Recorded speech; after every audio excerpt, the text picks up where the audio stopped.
नमस्कार, मैं हूं विकास सुखीजा और आप देख रहे हैं आप तक टाइम्स। दोस्तों, आज हम आपको दिखाएंगे कि किस तरह से भ्रष्टाचार के आरोपी डीटीपी विक्रम कुमार और करनाल के तहसीलदार रहे राजबख्श और डीटीपी विक्रम के जो ड्राइवर बलबीर सिंह, इन तीनों की 5 महीने के बाद आखिरकार जमानत हुई तो कैसे हुई।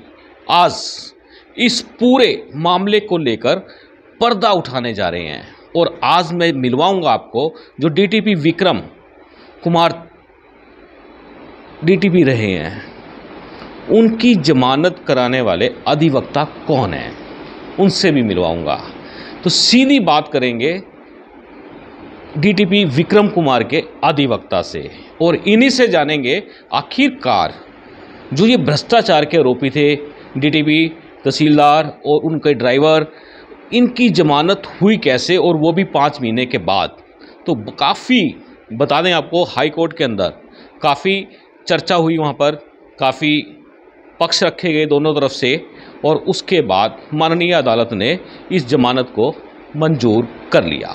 और दोस्तों आपको बता दें, मंजूर जो किया गया उसमें मुचलके की बात आ जाती है, तो वो बड़ा स्ट्रॉन्ग मुचलका रखा गया, उसके बारे में भी बात करेंगे। और आज मैं आपको बिल्कुल सीधी बात कराऊंगा जाने माने अधिवक्ता यशवंत सिंह राठौर से, और ये भी बताऊंगा कि यशवंत सिंह राठौर आखिरकार हैं कौन, किस परिवार से नाता है, ये भी बात सुनवाऊंगा। और सीधी बात करते हैं राठौर साहब से। दोस्तों, हमारे साथ जुड़ चुके हैं एडवोकेट राठौर साहब, यशवंत सिंह राठौर। उनसे जानते हैं कि आखिरकार डीटीपी विक्रम कुमार और तहसीलदार रहे राजबख्श के ड्राइवर बलबीर सिंह की जमानत कैसे हो गई। चलिए सीधी बात करते हैं। सबसे पहले राठौर साहब, आपका अब तक टाइम्स पे बहुत बहुत स्वागत है। धन्यवाद सुखीजा जी, बहुत बहुत शुक्रिया। आज आपने मौका दिया और आपसे मिलकर बहुत खुशी हुई मुझे, और आपके विचारों से बहुत मुझे अवगत भी हुआ। मैं आपसे यही बताना चाहूँगा कि प्रिवेंशन करप्शन एक्ट का जो ट्रायल है, जो केसेस हैं, ये एक टेक्निकल ऑफेंसेस हैं, जिसके अंदर हम लोग जो अच्छे लॉयर हैं, जो अधिवक्ता हैं, वो हम उसमें जो टेक्निकलिटीज़ आती हैं उसी पे पॉइंट्स हम before the honourable high court जजेस जो भी कोर्ट्स के पास हम पॉइंट्स उठाते हैं, उसकी वजह से ये अप्रिशिएशन होने के बाद जज साहब ने बेल ग्रांट की है। इसमें तीनों जो उनकी बेल आज लगी हुई थी। Shri Avneesh Jhingan Punjab and high court उन जज साहब के पास लगी हुई थी, जिसमें हमने पर्टिकुलरली एक सेक्शन 19 और section 17A of prevention corruption act का टेक्निकल रीज़न हमने लिया और उसको आर्ग्यू किया, और आर्ग्यूमेंट करके हमने जज साहब से कन्विंस किया कि जब सैंक्शन ही नहीं अकॉर्ड हुई, because sanction competent authority sanction हमेशा देती है, जो अपॉइंटिंग अथॉरिटी होती है, जैसे डीटीपी की अपॉइंटिंग अथॉरिटी, और इसी तरह ही तहसीलदार की अपॉइंटिंग अथॉरिटी और ड्राइवर की अपॉइंटिंग अथॉरिटी, जो कॉम्पिटेंट अथॉरिटी और जो उनको अपॉइंट और रिमूव कर सकते हैं, वही सैंक्शन सेक्शन 19 के अंदर प्रोसिक्यूशन लॉन्च करने के लिए देते हैं। द मोमेंट अगर सैंक्शन नहीं होती तो कोर्ट भी कॉग्निजेंस नहीं ले सकती, ट्रायल आगे प्रोसीड नहीं कर सकता। हमने यही पक्ष, यही अपनी contention before the honourable justice Avneesh Jhingan रखी, और रख के जिसके जज साहब ने हमारी बात से एग्री किया, परंतु जो अधिवक्ता एजी ऑफिस से स्पेशल अपॉइंट हुए थे मिस्टर सब्रवाल, उन्हें बड़ा स्ट्रांगली अपोज करने के बावजूद भी जज साहब ने हमारी जो कंटेंशन थी उसको मानकर तीनों की जमानत मंजूर कर ली है, और ये ऑर्डर किए हैं कि इसमें हैवी श्योरिटी दी जाएगी। तो हमें सबको बहुत खुशी हुई इस मामले में कि आज तकरीबन 5 महीने के बाद जमानत टेक्निकल रीजंस की वजह से हुई है।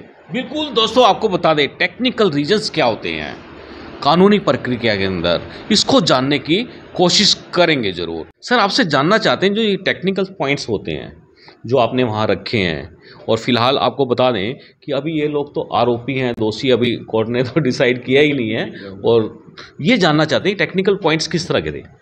टेक्निकल पॉइंट ये है कि प्रिवेंशन करप्शन एक्ट में स्पेशली सेक्शन 7 और 13 के अंदर, जिसमें सेक्शन 7 के अंदर है कि अगर इफ सपोज कोई भी काम या कोई भी कंप्लेनेंट कोई एलिगेशंस किसी के अगेंस्ट लगाता है फॉर ए पर्टिकुलर पर्पस, तो उसमें that work should be with in the purview of that public servant. अगर उसके परव्यू में भी कोई पब्लिक सर्वेंट के नहीं है तो that is also again a technical के ही will never demand any illegal bribe from any person. तो जब तक ये आरोपी हैं, तो आरोप जब तक अदालत में सिद्ध नहीं होता तो हम उनको आरोपी ही कहेंगे।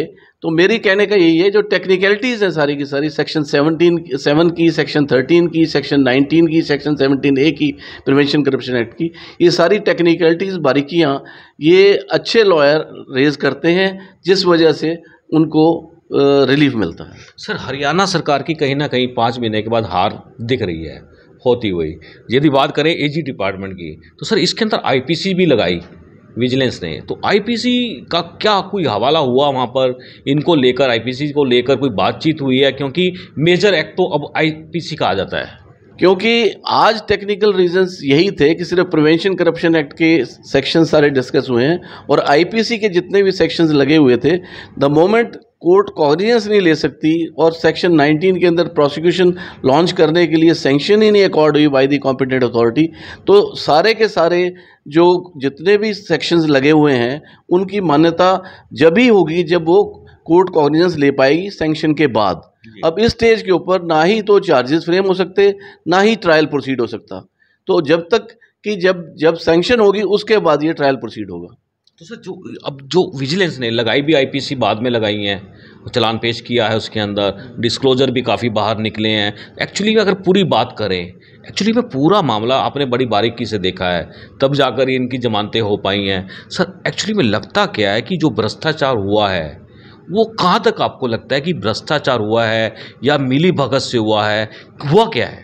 देखिए, भ्रष्टाचार के बारे में अभी कहना भाई बिल्कुल, क्योंकि मामला अदालत में सब जुडिस है, तो ये it is before the trial court. When trial will be conducted, evidences will be recorded और डिफेंस एविडेंस आएगा, उसके बाद फाइनली कोर्ट उसके कंक्लूजन पर पहुंचेगी भ्रष्टाचार हुआ या नहीं हुआ है। इन्वेस्टिगेशन में जब विजिलेंस ने अपनी ड्यूटी की है, जो उनकी ड्यूटी लगी हुई थी, उन्होंने अपनी कार्रवाई कर दी और उसके बावजूद जो है जो अधिवक्तागण है उन्होंने टेक्निकलिटीज़ देखनी है और टेक्निकलिटीज़ की वजह से आज उनको सबको रिलीफ मिल पाया है। सर वैसे बेसिकली अगर हम बात करें, कहीं ना कहीं लगता है कि सरकार चूक गई है इसमें। मैं कोई सरकार को दोष नहीं दूंगा, इसमें सारी की सारी प्रक्रिया ऐसी है हमारे यहाँ, हमारे देश के अंदर, जिसमें कि हर चीज़ के अंदर एक टाइम लगता है और हर चीज़, हर कॉम्पिटेंट अथॉरिटी अपना एप्लीकेशन ऑफ माइंड देख करके फिर उसके बाद ही सैंक्शन अकॉर्ड करती है, और वो भी एक्चुअली पूरे एप्लीकेशन ऑफ माइंड होना चाहिए, तभी जाके सैंक्शन अकॉर्ड होनी चाहिए। इसमें कोई किसी का दोष नहीं मैं कहूँगा, बिल्कुल भी।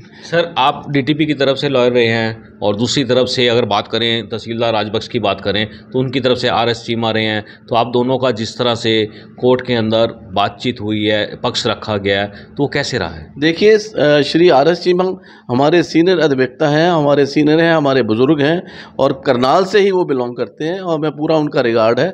हम दोनों ने आपस में डिस्कस करके, इंटरेक्ट करके अच्छी तरह से अपना कोर्ट के अंदर अपनी जो प्रेजेंटेशन की, अपनी जो कंटेंशंस को before the honourable high court जज साहब के पेश की, जिस वजह से वो हमारी कंटेंशन से एग्री करने के बाद उन्होंने तीनों को रिलीफ दे दिया।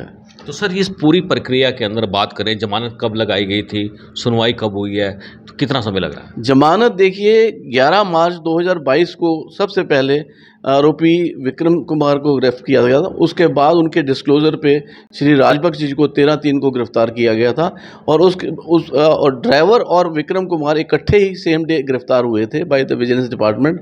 और अल्टीमेटली आप देखिए, यही 5 महीने इनिशियली यहाँ सेशन कोर्ट में बेलें लगी और जब सेशन कोर्ट में बेलें डिक्लाइन होगी तो उसके बाद रेमेडी थी बिफोर द आरोपी, they can go to high court. तो हाई कोर्ट में हमने बेलें डाली, तो अल्टीमेटली द फाइनल डेट 24 अगस्त को हुई, जिसमें कि जज साहब ने विजिलेंस डिपार्टमेंट को कहा था कि आप अपना एफिडेविट फाइल कीजिए कि आपने सैंक्शन अकॉर्ड हुई है कि नहीं इनके अगेंस्ट। कि सिर्फ विजिलेंस डिपार्टमेंट की तरफ से जो एजी ऑफिस के जो अधिवक्ता थे उन्होंने यही बताया गया कि सिर्फ बलबीर सिंह की सैंक्शन अकॉर्ड हुई है, बाकियों की अभी तक सैंक्शन अकॉर्ड नहीं हुई दोनों की, क्योंकि वो सैंक्शन के लिए एप्लीकेशन ऑफ जुडिशियल माइंड चाहिए और जो भी कॉम्पिटेंट अथॉरिटी है उसको पूरा प्रॉपर माइंड अप्लाई करके और उसके बाद जुडिशियल एप्लीकेशन के बाद ही कॉम्पिटेंट अथॉरिटी सैंक्शन देती है। सर यदि इसमें बात करें, कहीं ना कहीं विजिलेंस की बहुत बड़ी नेग्लिजेंसी दिख रही है जिस तरह से इनको तीनों को जमानत मिली है। मैं ये कहूँगा कि विजिलेंस की कोई इसमें नेग्लिजेंस नहीं है। विजिलेंस ने अपनी कार्रवाई की है, उन्होंने अपनी जगह एप्लीकेशंस मूव की हुई हैं और जो कॉम्पिटेंट अथॉरिटी है वो सारे पेपर्स को अच्छी तरह से स्क्रूटनाइज करने के बाद फिर फाइनलाइज जुडिशियल माइंड अप्लाई करके फिर उसके बाद कॉम्पिटेंट अथॉरिटी सैंक्शन अकॉर्ड करती है। तो सर पूरा मामला विजिलेंस के ऊपर आके टिक जाता है, कि कहीं ना कहीं मान लो जैसे डीटीपी थे उनको अरेस्ट किया गया, 78 लाख समथिंग रुपीस बरामद किए गए, फिर उनका ड्राइवर भी साथ के साथ पकड़ा गया, उसके बाद 14.5 लाख राजबख्श के पास से दिखाए गए। तो ये पूरा मामला अगर देखा जाए तो आपको लगता क्या है, क्या था ये? मैं ये कहूँगा कि इनिशियली जो इन्वेस्टिगेशन पार्ट है, जो भी कंप्लेंट्स आती है और विजिलेंस डिपार्टमेंट ने अपनी ड्यूटी समझते हुए अपनी कार्रवाई की है। जो भी कार्रवाई की है उसके बाद जो तथ्य कलेक्ट किए हैं उन्होंने चालान कोर्ट में फ़ाइल किया गया है। चालान फाइल होने के बाद जब कॉम्पिटेंट अथॉरिटीज़ जब उनको सैंक्शन अकॉर्ड कर देगी, फिर उसके बाद ट्रायल प्रोसीड होगा। ट्रायल प्रोसीड होने के बाद दोनों पार्टियों को मौका दिया जाएगा। मौका देने के बाद अपने अपने तथ्य रखे जाएंगे। अपने तथ्य रखने के बाद अदालत जिस निष्कर्ष पे पहुंचेगी तब जाके ये सिद्ध होगा कोई दोषी है या नहीं है। तो इसमें मैं किसी भी ना विजिलेंस का ना आरोपियों का ना गवर्नमेंट का किसी का भी मैं दोष नहीं कहूँगा। हर एक अपनी अपनी प्रक्रिया अपनी अपनी ड्यूटी अपनी अपनी जगह ठीक कर रहे हैं और हक है अदालत में अपनी बात को रखने का, जिस वजह से जज साहब ने लीगली टेक्निकल फ्लॉज देख के और बेल ग्रांट की है। सर, जो ये आपने टेक्निकल पॉइंट्स बाहर निकाला है बहुत बड़ी बात है, ये चूक कैसे हुई है? ये इसमें कोई चूक नहीं है, क्योंकि इस प्रक्रिया के अंदर नॉर्मली प्रोसिक्यूशन जो है उसको टाइम लगता है सैंक्शन लेने के लिए, क्योंकि एक प्रोसीजर है, उनको डिफरेंट अथॉरिटीज़ को एप्लीकेशंस दे के और वहाँ से फिर जब सारा मटेरियल जब जाता है कॉम्पिटेंट अथॉरिटी के पास, क्योंकि जो कॉम्पिटेंट अथॉरिटी है वो अपॉइंट करती है और रिमूव कर सकती है, वही हर एक की सैंक्शन देगी, तीनों की अलग अलग अथॉरिटीज़ हैं।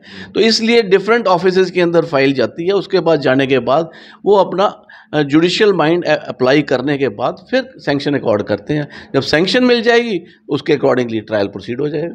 तो सर, इसमें तो फिर पूरी बात करें तो कहीं ना कहीं जो बचाव पक्ष तो आप रहे हैं और जो दूसरा पक्ष रहा है सरकार की तरफ से रहा है, तो उनसे चूक तो लगती है मुझे, क्योंकि दिख रहा है कि जिस तरह से आपको सफलता मिली है तो आगे जाकर भी हो सकता है काफ़ी सफलता हाथ में लगे। देखिए, ये जब मामला अदालत में सब जुडिस होता है तो इसके बारे में ना एज सीनियर एडवोकेट या अधिवक्ता होने की वजह से मैं कुछ कह सकता हूँ।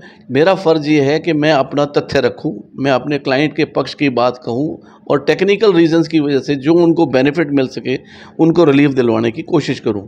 ये मामला जितना भी दोनों तरफ से तथ्य अगर विजिलेंस रखेगा या हम लोग रखेंगे, अपने अपने तथ्य रखेंगे, तो उससे अदालत ने अल्टीमेटली फ़ैसला करना है, अदालत के हाथ में, और मैटर सब जुडिस है। उसके अंदर इंटरफेयर करना या कुछ कहना इस वक्त बड़ा इनिशियल स्टेज होगी। ये फाइनली जब कोर्ट डिसाइड करेगी, जब जाके पता लगेगा कौन दोषी है कौन क्या है।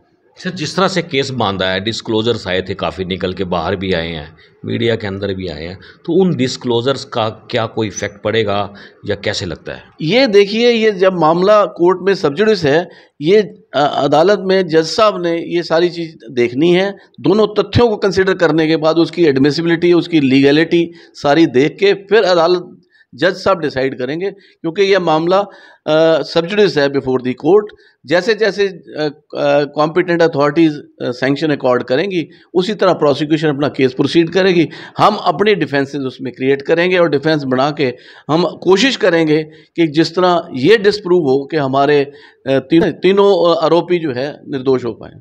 सर, बात करें, जमानत हो चुकी है, रिलीज़ कर दिया गया है या अभी टाइम लगेगा? अभी आज अभी ऑर्डर अपलोड नहीं हुआ। जैसे ही नेट पे अपलोड हो जाएगा और सर्टिफाइड कॉपीज़ मिल जाएंगी, हम एकदम आइदर सीजीएम साहब के या ट्रायल कोर्ट के बिफोर द सेशन जज विल बी मूविंग एप्लीकेशंस, और एप्लीकेशन दे के हम उनके बेल बॉन्ड्स वगैरह फर्निश करेंगे। जो माननीय हाई कोर्ट ने हमें आदेश दिए हैं उसके अकॉर्डिंगली पालना करके हम श्योरिटीज़ वगैरह दे के उसके बाद वो जमानत होगी। अभी तक उनकी जमानत ऑर्डर हो चुके हैं, पर अभी उस पर जैसे ऑर्डर आएंगे अपलोड हो जाएंगे, फिर उसके बाद जमानतें हो जाएंगी। तो सर, बात करें, अभी रिलीज़ नहीं हुए हैं, तो सर इसमें कितना टाइम लगेगा, कब रिलीज़ हो पाएंगे?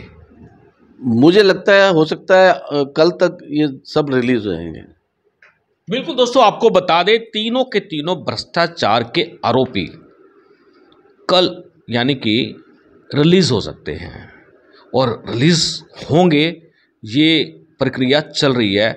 राठौर साहब, मैं आपसे ये जानना चाहता हूँ कि माननीय अदालत ने इनको जमानत देती है, और लेकिन किस आधार पे दी है? श्योरिटी बॉन्ड्स क्या रहेंगे, मुचलके क्या रहने वाले हैं? मुचलकों के बारे में जज साहब ने आज जो प्रोनाउंसमेंट की थी उसमें ये कहा था कि हैवी श्योरिटीज ये तीनों आरोपी अदालत में पेश करेंगे, या तो सीजीएम साहब के पास जैसे ऑर्डर में आएगा, या फिर सेशन जज साहब जिनके पास ट्रायल पेंडिंग है, मैटर सब जुडिस है, वहाँ पर हम बेल बॉन्ड्स फर्निश करेंगे। फिर उसके बाद रिलीज वारंट जो है जेल अथॉरिटीज़ को जाएंगे, फिर वो रिलीज़ हो जाएंगे। बिल्कुल दोस्तों, आप देख रहे हैं मेरे साथ हैं सीनियर अधिवक्ता हैं यशवंत सिंह राठौर। दोस्तों, आपने इनको पहले शायद देखा हो, लेकिन आपको बता देते हैं कि आखिरकार यशवंत सिंह राठौर हस्ती क्या हैं, ये मैं आपसे जानना चाहता हूं राठौर साहब, क्योंकि मुझे जो लगता है कि आपके जो परिवार का जो योगदान है देश के लिए बहुत बड़ा है, और उसकी जितनी प्रशंसा की जाए, जितना सलूट किया जाए कम है। देखिए, मेरे चचा शहीद लेफ्टिनेंट विक्रम सिंह राठौर जो 62 की लड़ाई में 24 साल के शहीद हुए थे, और हमें उस शहादत में उनका जो पार्थिव शरीर था वो भी हमें नहीं मिला था, और अल्टीमेटली उनके शहादत के बाद मेरे फादर कैप्टन राज सिंह राठौर जो सबसे बड़े परिवार के सदस्य थे, प्लस अपने छोटे भाई नरेंद्र सिंह राठौर को उनकी शहादत के बाद फिर फौज में दोबारा एज इमरजेंसी कमीशन उन्होंने आर्मी में ज्वाइन किया था, और उन्होंने वहाँ सर्विस की कि ये नहीं कि हमारा भाई अगर शहीद भी हो गया हम अपने देश के लिए फिर जान कुर्बान करेंगे। दोनों मेरे छोटे चाचा नरेंद्र सिंह राठौर वो 19 वर्ष के थे, मेरे पिता उस वक्त 35 वर्ष के थे, और फौज को ज्वाइन किया, फौज में उन्होंने सर्विस की। और जो मेरे चचा हैं लास्ट में उन्होंने बीएसएफ ज्वाइन कर ली थी, वो एज आईजी बीएसएफ रिटायर हुए हैं, नरेंद्र सिंह राठौर।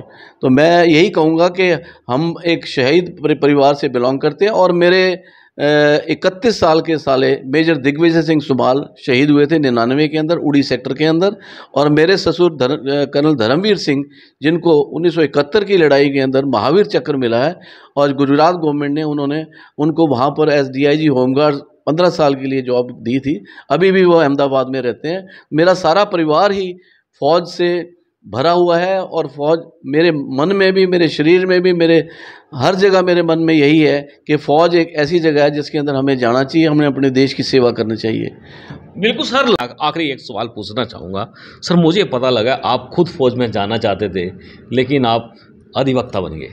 मैं यही कहना चाहूँगा कि मैंने अपनी कक्षा 8वीं के अंदर राष्ट्रीय मिलिट्री कॉलेज देहरादून का टेस्ट दिया था, जिसमें मैं सिलेक्ट हो गया था, पर मैंने ज्वाइन नहीं किया था। आज भी मेरे मन में फ़ौज में जाने की चाहत है, और मन में हमेशा मैं एज़ अधिवक्ता भी एज़ फ़ौजी काम करता हूँ, उसी तरह उसी चाहत से, उसी तरह देशभक्ति की उससे मेरी इच्छा यही है कि मैं जैसे फ़ौज में जाके देश की सेवा करता है, ऐसे यहाँ अपने देश के देशवासियों की सेवा करूँ, और अपने देश के अंदर अच्छे काम करूँ, हर व्यक्ति की मदद करूँ, और किसी के काम आऊँ, किसी की अच्छी हेल्प करूँ, किसी को दिक्कत ना होने दूँ, किसी की जो मदद हो सके वो करूँ। बिल्कुल सर, आपने हमसे बात किया, बहुत बहुत धन्यवाद है सर। सुकीजा जी, आपसे मिलके बहुत खुशी हुई मुझे, और आपके विचारों से बहुत मुझे अवगत भी हुआ, और भगवान करे आपकी भी लंबी उम्र हो। बिल्कुल धन्यवाद, आपका बहुत बहुत धन्यवाद है जी। आपका भी धन्यवाद, बहुत बहुत शुक्रिया जी। दोस्तों, बिल्कुल आपको बता दें जिस तरह से यशवंत सिंह राठौर हमारे साथ जुड़े हुए थे, और एकदम से मैंने आपको उनके 2 रूप दिखाए हैं, और दोनों के दोनों अल्टीमेट हैं। अधिवक्ता की बात करें तो उन्होंने 5 महीने तक जो जेल में थे उनको बाहर निकालने का काम कर दिया है। उसके अलावा यदि हम बात करें राठौर फैमिली का, तो दोस्तों इस फैमिली को जितना भी मान सम्मान दिया जाए उतना कम है। तो हम इस पूरी फैमिली को सलूट करते हैं, क्योंकि ये हमारे करनाल की आन बान और शान है। आप देख रहे हैं अब तक टाइम, मैं हूं विकास सुकीजा अपने साथी राकेश के साथ। नमस्कार, जय हिंद, जय Bharat. This is important for you and your loved ones. Choose a policy today from Star Health Insurance. This is important for you and your loved ones. Choose a policy today from Star Health Insurance.